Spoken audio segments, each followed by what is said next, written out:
জনাব রাকিবুল ইসলাম, আপনার কাছ থেকেই জানতে চাইবো প্রশ্নটির মধ্যে খুব সংক্ষেপে যদি একটু বলেন যে দেখেন জুলাই আগস্ট আন্দোলনের পরে 15 বছর ধরে চেপে থাকা শেখ হাসিনা সরকারকে যখন ক্ষমতাচ্যুত করা সম্ভব হলো, শেখ হাসিনা যখন পালিয়ে গেলেন, নতুন একটি দলের সরকার আসলো, তখন তো আসলে আমরা সবাই আশা করেছিলাম যে এখন বাংলাদেশে একটা নতুন বাকবদল হবে, নতুন দিনের রাজনীতি হবে। কিন্তু আমরা দেখেছি যে অতি অল্প দিনের মধ্যে আমরা যারা জুলাই আগস্ট আন্দোলনে সবাই মিলে অংশগ্রহণ করেছে, অবশ্যই বৈষম্য বিরোধী ছাত্র আন্দোলনের নেতৃত্বে আমাদের এটা বলতেই হবে, তাদের মধ্যে আমরা এক ধরনের মারামারি, হানাহানি, পরস্পরের কথার তীর ছুঁড়ে দেওয়া, এগুলি আমরা আসলে অনেক বেশি পরিমাণে দেখতে পেয়েছি। এইটা কি আসলে, এবং যত দিন যাচ্ছে আমরা অনেকগুলি পক্ষ এর মধ্যে দেখতে পাচ্ছি। আমি একটু রাকিব আপনার কাছে জানতে চাই, এইটা কি হওয়ার কথা ছিল? যদি এইটা হয়েই থাকে, এইটা কি হইল এই কারণে যে এটা আসলে ক্ষমতার ভাগাভাগিতে? মানে আমি আপনাকে আরো সরাসরি বলতে শুরু করি যে ছাত্রদল বা বিএনপি কখন থেকে বৈষম্য বিরোধী ছাত্র আন্দোলন বা অধুনা জাতীয় নাগরিক পার্টিকে প্রতিপক্ষ ভাবতে শুরু করলো? ধন্যবাদ। ধন্যবাদ খালিদ ভাই। আমি শুরুতেই বিপরীতমুখী অবস্থান নিয়ে শুরু করছি।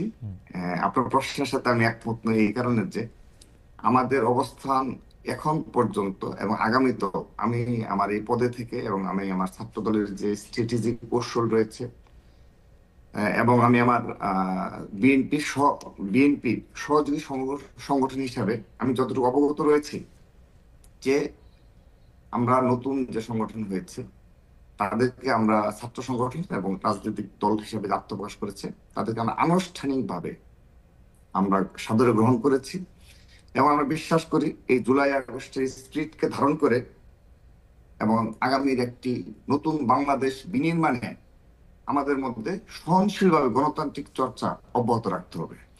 এবং এখানে অবশ্যই আমাদের যে ভুল ত্রুটি থাকবে, যেমন ছাত্র সংগঠন হিসাবে আমাদের সারা দেশে এবং ক্যাম্পাসগুলোতে সারা দেশে আমাদের নেতাকর্মীদের দ্বারা যদি শিক্ষার পরিবেশ সামান্য পরিমাণে বিঘ্ন ঘটে কিংবা আমাদের এই লক্ষ লক্ষ নেতাকর্মী যদি কেউ অপরাধে যুক্ত হয়, তার বিপক্ষে অবশ্যই এখানে কথা বলতে হবে এবং এখানে প্রতিক্রিয়া জানাতে হবে। ঠিক একইভাবে এই নতুন রাজনৈতিক দল এবং ছাত্র সংগঠন যারা আত্মপ্রকাশ করেছে তাদেরও ভুল ত্রুটি যদি হয়, আমরা শুরুতে কিন্তু দেখেন প্রতিক্রিয়া দেখাচ্ছি না, কারণ ওরা মাত্র শুরু করেছে, ওদের যাত্রাটা শুভ হোক। সে কারণে মধুর ক্যান্টিনের যে ঘটনা ঘটেছে কিংবা এখন পর্যন্ত উপদেষ্টাদের পদত্যাগ করে দল গঠন করার পর তাদের একটি সহযোগী ছাত্র সমাজ হিসেবে আত্মপ্রকাশ করেছে, যদিও তারা বারবার একটি কথা মানে এটা আলটিমেটলি যে লেজুর বৃত্তি শব্দটা নিয়ে আসে সামনে, যদিও এই শব্দটির কোনো অস্তিত্ব নেই। তো যেটা বলছিলাম আর কি, তো সেই কারণে আমরা সাধারণ গ্রহণ করেছি এবং এখানে কোনো প্রকার কোনো বিরোধ নেই, আমি এটি আপনাকে শতভাগ নিশ্চয়তা দিচ্ছি। কিন্তু গণতান্ত্রিক প্রক্রিয়ায় অবশ্যই সহনশীলভাবে বিপরীতমুখী অবস্থানে থাকতে হবে এবং ভুল ত্রুটি ধরতে হবে। বিরোধী দলের কাজই হলো অবশ্যই যারা সামনের দিকে অগ্রসর হবে রাজনৈতিক দলগুলো পারস্পরিক আপনার আপনি অবশ্য ভুল আপনি কি ত্রুটি জনাব রাকিব, আমি জাস্ট একটু জানার জন্য, আপনি কি মনে করছেন যে যথেষ্ট পরিমাণে মানে তাদেরকে সাথে আপনাদের কোনো বিরোধ নাই, কিন্তু আপনারা তাদের মানে প্রতিটা পদে পদেই তো আমরা এক ধরনের মানে যেটাকে বলা যায় একটা সাংঘর্ষিক পরিস্থিতি আমরা দেখতে পাচ্ছি ঢাকায়, ঢাকার বাইরে? এটি কি মানে আমি ভুল বললাম? জি না, এখন পর্যন্ত খালিদ ভাই সত্যিকার অর্থে বড় ধরনের কোনো প্রকার কোনো কিছু হয়নি। সংঘর্ষ তো পরের কথা, মতবিরোধও হয়নি। তবে তাদের নতুন দল গঠনের আগে উপদেষ্টা পদে থেকে নাহিদ ইসলাম এবং আজকে যিনি টকশোতে রয়েছেন সহ এই নতুন রাজনৈতিক দলের বেশ কিছু বক্তব্য যেগুলো আপনি জুলাই আগস্টের স্পিরিটের সাথে যায় না এবং আপনি আগামী যে বাংলাদেশ বিনির্মাণ যে স্ট্র্যাটেজি এবং সাধারণ জনগণের যে একটা আকাঙ্ক্ষা, জন আকাঙ্ক্ষা, তার সাথে যায় না, এরকম বেশ কিছু বক্তব্য তারা রেখেছেন। তো এই কারণে বেশ কিছু মানে সন্দেহ এবং জাতীয় ইস্যুতে আপনার বেশ কিছু ইস্যুতে বাংলাদেশের যাত্রাপথে বিঘ্ন ঘটেছে, এটি অস্বীকার করার কোনো সুযোগ নেই। তো সে কারণে আমি আপনি তাদেরকে দায়ী বলছেন দেব যে না। আপনি বলছেন যে তাদের বক্তব্যের কারণে বেশ কিছু এটি হয়েছে। আমি যেমন আমি কিন্তু বক্তব্য আপনাদের পক্ষেও শুনেছি যে আপনারাও এমন সব বক্তব্য দিয়েছেন তাদেরকে হেয় করে, অনেক সময় তাদেরকে। না, এখন হেও না, অবশ্যই না, আমরা তাদেরকে যথেষ্ট পরিমাণে, কারণ এখানে আমরা চাই যে জুলাই আগস্টে এই গণ অভ্যুত্থানের মাধ্যমে অবশ্যই সাধারণ শিক্ষার্থীদের প্রতিনিধি থাকুক, এটা আমাদের কোনো অস্বীকারই নেই। কিন্তু দেখেন, আপনি এমন কিছু বক্তব্য রেখেছেন, যেমন বিএনপি হাইকমান্ড থেকে বক্তব্য রাখা হয়েছে কি, যে আপনার সরকারের থেকে দল গঠন করা। আপনি কি এটা যদি না বলেন তাহলে অন্যায় করা হবে, রাষ্ট্রের সাথে অন্যায় করা হবে, কিন্তু সরকারে আপনাদের এটা বলতে হবে। সরকারের থেকে তো ওরা দল গঠন করে নাই, তো সরকার থেকে পদত্যাগ আচ্ছা, করে দলে গেল। আচ্ছা, এখন এটা নিয়ে তো আপনার পজিটিভ নেগেটিভ কথাবার্তা হবে, এটাই তো গণতন্ত্রের সৌন্দর্য। এটুকু জি। এটুকু বলার এটুকু যদি বাক্য বিনিময় না হয় হ্যাঁ। তাহলে কিসের রাজনীতি না না, এখানে? আমি কিন্তু এইসব আমি কিন্তু বক্তব্যের আমি মাধ্যমে কিন্তু আমি কিন্তু এই ধরনের বাক্য বিনিময়কে স্বাগত জানাই। আমার কাছে মনে হয় যে জি, এটা ঠিকই আছে। কিন্তু ঠিক আছে। আপনারা কি একটা আসলে প্রতিপক্ষের অবস্থানে নিজেদেরকে চিন্তা করেন কিনা, যে সেইটাই আচ্ছা, জানতে চাইছিলাম। আপনি হ্যাঁ, যেটা আমি বলছেন যে এটা। ব্যাপার সরাসরি একটু, হ্যাঁ। যে আমি একটু সরাসরি বক্তব্য দিতে চাই এই ইস্যুতে, যে প্রতিপক্ষ না, শোনা, আমি আজকে, আমি না শুধু, আমি আমার পার্টির একটি অবস্থান ব্যক্ত করছি, যে হ্যাঁ। আমি যতটুকু জানি যে পার্টি জাতীয় ঐক্যতে বিশ্বাসী, হুম। কারণ আমরা দীর্ঘদিন ফেসিবাদের কবল থেকে মুক্ত হয়েছি। এখানে আবারও সামান্য ভাবেও যেন কোনো প্রকার কোনো বিঘ্ন না ঘটে, হুম। এবং নিজেদের মধ্যে মতবিরোধের কারণে বড় ধরনের সংঘর্ষ কিংবা হুম। আমাদের দ্বারা অপর কোনো রাজনৈতিক দল এবং ছাত্র দল দ্বারা অপর কোনো ছাত্র সংগঠন হয় না, কোনোভাবেই যেন আপনার অত্যাচারিত কিংবা সামান্য আচ্ছা। পরিমাণ নির্যাতিত না হয়। আপনি একটা এক্সাম্পল আমি শেষ করে দিচ্ছি হুম। খালিদ ভাই। আমাদের বাংলাদেশে যেমন চট্টগ্রামের একটা ঘটনা বলি আমি সর্বশেষ। চট্টগ্রাম কলেজে, যেখানে শহীদ ওয়াসিমের হুম। যে কলেজ, যেখানে ছাত্র দলের হুম। আহ্বায়ক কমিটির অন্যতম সদস্য হিসাবে এই গণ অভ্যুত্থানে বীর চট্টলার প্রথম শহীদ, সেই শহীদ ওয়াসিম, হুম। সেই কলেজে ছাত্র দলের এগেনস্টে ষড়যন্ত্র রয়েছে হুম। এবং গায়ে হাত তোলার ঘটনা ঘটেছে। আমরা তো সহনশীল ভাবে সেই পরিস্থিতি মোকাবেলা করেছি, সহনশীল ভাবে। আপনি আজকে আজকে জানবেন কিনা, টঙ্গীর তামিরুল মিল্লাত থেকে 8জন ছাত্র দলের, মানে ছাত্র দল করতে আগ্রহী এরকম 8জনকে বহিষ্কার করা হচ্ছে একটি তুচ্ছ ঘটনায়, যেখানে পুলিশের যে তদন্তে যে রিপোর্ট এসেছে তার বিরুদ্ধে 8জনকে আজকে আমার বিকালে আমার আমার বহিষ্কার। আমার মনে হয় যে আমার মনে হয় যে আমরা আপনার বক্তব্য বুঝতে পেরেছি। আমরা জনাব আব্দুল হান্নান মাসুদের কাছে যাই। আমাদের দর্শকরা যে বিষয়গুলি একটু সামনে আনছেন সেইটা একটু আপনাকে বলে রাখি। এইটা অনেকেই বলছেন যে 5 আগস্টের পরে কিন্তু আপনি বিভিন্ন টকশোতে বলেছেন যে কোনো দুর্নীতির কথা যদি আপনি কারো কাছে শোনেন, বা যে ছাত্রদল এই দুর্নীতি করছে বা এই দুর্নীতি, তাহলে আপনি পদত্যাগ করবেন। আপনি দুর্নীতির কথা শুনছেন কিনা, আপনি সহনশীলভাবে পরিস্থিতি মোকাবেলার কথা বলছেন। আমরা কিন্তু কুয়েটের ইস্যুটা আমরা সামনে দেখতে পাই, যে কুয়েটে আসলে ঘটনাটা কি ঘটেছে, যেটা আমরা খুলনা বিজ্ঞান ও প্রযুক্তি বিশ্ববিদ্যালয়। এবং সর্বশেষ আমি যদি বলি যে প্রতিটা জায়গাতেই আপনাদের সাথে, মানে ছাত্রদলের সাথে কেউ কেউ অভিযোগ করছেন যে বৈষম্য বিরোধী ছাত্র আন্দোলন সাবেক, এখনকার যে জাতীয় নাগরিক পার্টি, তাদের সংঘাতটাই হচ্ছে চাঁদাবাজিকে কেন্দ্র করে। অনেকেই বলছেন এটা, বা সত্ত্বাধিকারের সংঘাতটা, সেটা নিয়েও যদি আপনি একটু আলোকপাত করেন আমরা এটা শুনবো। আমরা একটু জনাব আব্দুল ধন্যবাদ। হান্নান মাসুদের কাছে যাই। জনাব আব্দুল হান্নান মাসুদ, আমরা কিন্তু খেয়াল করতেছি যে এই জুলাই আগস্ট আন্দোলনের মূল নেতৃত্ব কারা দিয়েছেন, মূল কর্তৃত্ব কারা করেছেন, এবং তাদের আসলে কি কি পাওয়া উচিত, তারা আরো কত বছর সরকারে থাকা উচিত, কতবার, এইটা কতগুলি সংসদ সদস্য পদে নির্বাচিত হওয়া উচিত, কিভাবে দেশের নেতৃত্বে আসা উচিত, সেইটা নিয়ে আপনারা যত বেশি সিরিয়াস, এই যে এইসব সংঘাত এবং বিভিন্ন জায়গা থেকে এইটার ব্যাপারে আপনারা তত বেশি সিরিয়াস না, এই হচ্ছে অভিযোগ।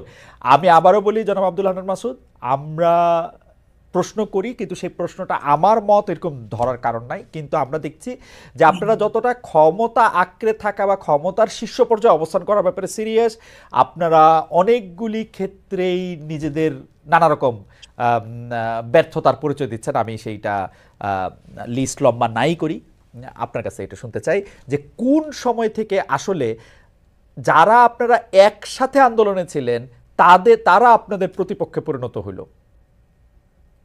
আমি বিএনপির কথাই যদি ধন্যবাদ। বলি, ছাত্রদলের কথাই যদি বলি, জনাব আব্দুল হান্নান মাসুদ। ধন্যবাদ। আসলে আমি এখানে স্পষ্টতই একটা বিষয় যে আমাদের, সরি, আমি, হ্যালো, হ্যাঁ, আমি আমি আমরা শুনতে পাচ্ছি আপনাকে। আচ্ছা হান্নান আচ্ছা, মাসুদ। ঠিক আছে। মূলত হচ্ছে এই যে বিরোধের কথা যেটা বলা হলো, যে আমি তো দেখছি না যে হচ্ছে ও ধরনের কোনো বিরোধ আছে। যে হুম, বিরোধটা দেখা যাচ্ছে সেটা মূলত হচ্ছে কিছু কার্যক্রমকে কেন্দ্র করেই। আপনার ব্যক্তিগত আক্রোশ, পাশাপাশি হচ্ছে আপনার বিভিন্ন জায়গায় যখন কোনো অপরাধ সংঘটিত হয় সেই অপরাধের বিরুদ্ধে যখন হচ্ছে আমরা কথা বলি, তখন এটাকে মেনে নেয়ার যে একটা মানে উদার গণতান্ত্রিক মন মানসিকতা থাকা উচিত, সেই মন মানসিকতা আসলে বাংলাদেশে দীর্ঘদিন যাবৎ ফ্যাসিবাদী রাজনীতির কশাঘাতে যারা নির্যাতিত হয়েছে, সেই ভাইদের যারা দীর্ঘদিন যাবৎ অত্যাচারিত হয়েছে, নির্যাতিত হয়েছে, ওনাদের সেরকম মানসিকতা আসলে আমরা লক্ষ্য করি না। যখন আমরা কথা বলি যে হচ্ছে ডিরেক্টলি যে হচ্ছে চাঁদাবাজি হচ্ছে, যে আপনার দখলদারিত্ব হচ্ছে, যখন বলি যে হচ্ছে সাইদাবাদের প্রতি বাস থেকে চাঁদা নেওয়া হচ্ছে, এবং এভাবে যখন কথাগুলো বলি চাঁদাবাজের বিরুদ্ধে, দখলদারের বিরুদ্ধে, তখন বলা হয় যে চাঁদাবাজ বলে আপনারা কাকে ইঙ্গিত করছেন আমরা বুঝতে পারি না। সুতরাং হচ্ছে আহ, নিজেদের গায়ে জ- টেনে নিয়ে জনাব মাসুদ, মানে মানে এটাকে জনাব মাসুদ, আপনি যখন চাঁদাবাজের কথা ইঙ্গিত করছেন তখন আপনারা, মানে এখন আপনি যে বলছেন সেভাবে আসলে না বলে আপনারা একটা দলকে ইঙ্গিত করেন, একটা দলের ছাত্র সংগঠনকে ইঙ্গিত করেন, এটাকে আপনারা না, ডেলিবারেটলি করেন? বিষয়টা হচ্ছে যে আপনি যদি এটাকে লক্ষ্য করেন যে বাংলাদেশের 95% হুম, চাঁদাবাজি হয় যে হচ্ছে একটি নির্দিষ্ট দলের নেতা কর্মীদের দ্বারাই সংগঠিত হচ্ছে, এবং হুম, সেই ক্ষেত্রে ওনাদের নেতৃত্ব যারা হচ্ছে একটা আগামী বাংলাদেশকে একটি সুন্দর স্বচ্ছ দেখতে চাচ্ছেন, তারা এটার প্রতিবাদও করছেন। যেমন রুমিন ফারহান আপু একদিন যে সরাসরি উনি টক শোতে বলেছেন যে হচ্ছে কি প্রক্রিয়ায় চাঁদাবাজি গুলো হচ্ছে, এবং হচ্ছে কি ওনারা বিরোধিতা করেও পারছেন না। আমার কাছে আরেকজন এমপি বললেন যে হচ্ছে আমি যখন চাঁদাবাজি দখলদারিত্বের বিরুদ্ধে জনাব কথা বলি, মাসুদ, যখন জনাব তাদেরকে শাসন করি, জনাব মাসুদ, তখন ওরা অন্য একটি গ্রুপে উঠে যায়। না না জনাব এটা মাসুদ, হচ্ছে বাস্তবতা। জনাব মাসুদ, আমি এখন এই আমি জনাব মাসুদ, এই আমি একটু এই জায়গা প্রসঙ্গে থেকে বলি যে আমি কিন্তু বিএনপির ভারপ্রাপ্ত ভাইস চেয়ারম্যানকে এই চাঁদাবাজির এগেনস্টে কথা বলতে শুনেছি, শুধু ব্যারিস্টার রুমিন ফারানাকে না। না, এটা উনি এটা স্পষ্ট বাস্তবতা। বলেছেন। ওনারা ওনারা সরাসরি সেন্ট্রাল থেকে দীর্ঘ চেষ্টা করতেছেন, হুম, ওনারা ওনাদের জায়গা থেকে ভালোভাবে এটাকে হ্যান্ডেল করার চেষ্টা করতেছেন, কিন্তু বাস্তব হচ্ছে তৃণমূল পর্যায়ে এতটাই মানে হচ্ছে নিয়ন্ত্রণের বাইরে যে যেটা ওনারা পারছেন না আসলে। যেমন ধরুন হচ্ছে একটা জায়গায় আপনি চাঁদাবাজি দখলদারিত্বের কারণে একজনকে সাসপেন্ড করলেন, হুম, সাসপেন্ড করার পর তাকে যদি পুলিশ অ্যারেস্ট করতে যায়, তখন হচ্ছে সেই জায়গার অন্য বড় নেতাগুলা হচ্ছে তখন পুলিশকে ডিরেক্টলি আচ্ছা, হামলার হুমকি দেয়, থানা ঘেরাওয়ের হুমকি দেয়, এবং ফোন দিয়ে ধমকা ধমকি করে যে হচ্ছে ওর বিরুদ্ধে মামলা নেওয়া যাবে না, ওর বিরুদ্ধে অভিযোগ নেওয়া যাবে না, ও আমাদের লোক। তো বাস্তবতা হচ্ছে আপনি যে জাস্ট ওনারা ইয়েটাই করেন, এই সাসপেন্ডটাই করেন, কিন্তু পরবর্তীতে প্রশাসনও সাহস পায় না ওনাদের অন্য নেতাদের আচ্ছা, আনুকূল্য থাকার কারণে। জনাব মাসুদ, আপনার এই বিষয়ে আপনার বক্তব্য পরিষ্কার। আমরা শুধু ওই যে যেই রকম প্রশ্নটি করেছিলাম সেটাকে আপনি প্রশ্ন করে রাখি যে আমরা আসলে যেটাকে আমরা শো অফ বলি, সেইটার ক্ষেত্রেও একটি প্রশ্ন তুলে আপনাকে করতে হয় যে আমরা কিন্তু কয়েকদিন আগে দেখেছি যে ঢাকা বিশ্ববিদ্যালয়, প্রাইভেট বিশ্ববিদ্যালয়ের ছাত্রছাত্রীরা গিয়ে আপনাদের অনুষ্ঠানেই বা আপনারা ছিলেন সেখানে, তারা অভিযোগ করেছে যে তারা মার খেয়েছে।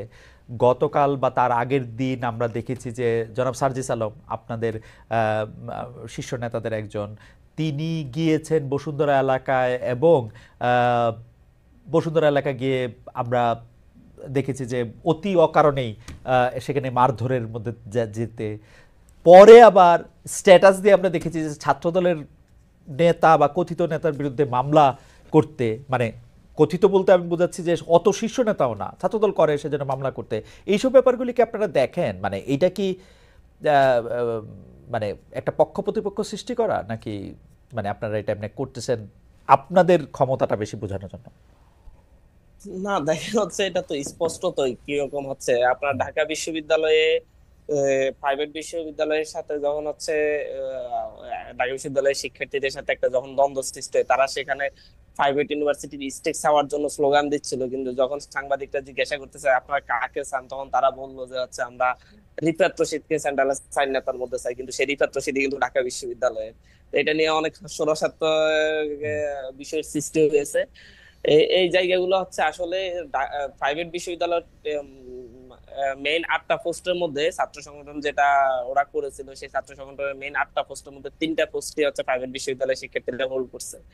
সুতরাং এই জায়গা থেকে প্রাইভেটকে বঞ্চিত করা হচ্ছে, সেই বিষয়টা একেবারে ঢাহা মিথ্যা কথা। এবং হচ্ছে এটা হচ্ছে নিজেরা নিজেদের জায়গাগুলো যেভাবে ছাড়ছে সেইভাবে পদ না ওকে। পাওয়ার কারণে এই ধরনের ঝামেলা সৃষ্টি করছে। আর পাশাপাশি গতকালকে বসুন্ধরাতে যে ঘটনাটি ঘটেছে সেটাতে স্পষ্টত ভিডিওতে দেখা যাচ্ছে ছাত্র দলের কথিত নেতা বলেন আর ছাত্র দলের নেতা বলেন তারাই এই হামলাটা করেছে। কিন্তু সাজিদ আলম ভাই সেখানে প্রাইভেটের যে শিক্ষার্থীদের সাথে কথা বলতে গিয়েছে, তফু ভাইয়ের নেতৃত্বে যে অংশটা, তাদের সাথে চা খেয়েছে, সুন্দর আড্ডা দিয়েছে, কথা বলেছে, এবং হচ্ছে সেখান থেকে আসা উঠার পরে ওরা ওনাদের পথ আটকিয়েছেন। এবং হচ্ছে একজনকে এমনকি ছুরি দিয়ে যে ওর শরীরে আঘাত করছে এবং কেটে গিয়েছে।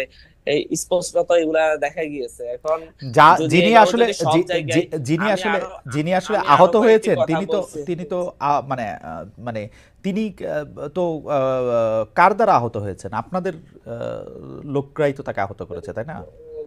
না, তিনি তো ছাত্র দলের যারা আক্রমণ করেছে তাদের দ্বারা আহত হয়েছেন। এবং হচ্ছে ওনার বন্ধু হচ্ছে তপু ভাই হুম। সরাসরি এটা ভিডিওতে বলেছেন যে হচ্ছে কি হয়েছে। এবং উনি এটার বিরুদ্ধে, ছাত্র দলের বিরুদ্ধে উনি নিজে একটা লাইভও করেছেন। এটা হয়তো আপনার চোখে পড়েছে কিনা জানি না। এর পাশাপাশি আরেকটি বিষয় আছে, এর কিছু অভিজ্ঞতার কথাও বলতে হয়। যেমন সরকারি তেজগাঁও কলেজে আমি একটা প্রোগ্রামে গিয়েছিলাম। সেই প্রোগ্রামে আমাদের যখন বসুমতী ছাত্র আন্দোলনের ব্যানার টানার ছিঁড়ে ফেলা হয়েছিল, যাদেরকে যারা ব্যানার টানার ছিঁড়ে ফেলেছিল তারা হচ্ছে ছাত্র দলের থার্ড ফোর্থ লেয়ারের কর্মী, নেতা কর্মী। এবং হচ্ছে তাদেরকে মূলত হচ্ছে সামনে ঠেলে দিয়ে যারা মূলত ওই কলেজগুলোর ফেস, তারা পিছনে থাকে যাতে আমরা কোনো প্রোগ্রাম গুলো করতে না পারি। এবং কিন্তু বাইরে আমাদেরকে বলা হয় যে আমরা আপনাদেরকে খুবই সহযোগিতা করতেছি, খুবই হেল্প করতেছি। বাস্তবতা হচ্ছে যতগুলো হিন্ডেন্স সৃষ্টি করা যায় ওকে, ততগুলাই আমার মনে হয় হিন্ডেন্স যে আমরা সৃষ্টি করে। এবং হচ্ছে প্রাথমিকভাবে যারা যারা আমার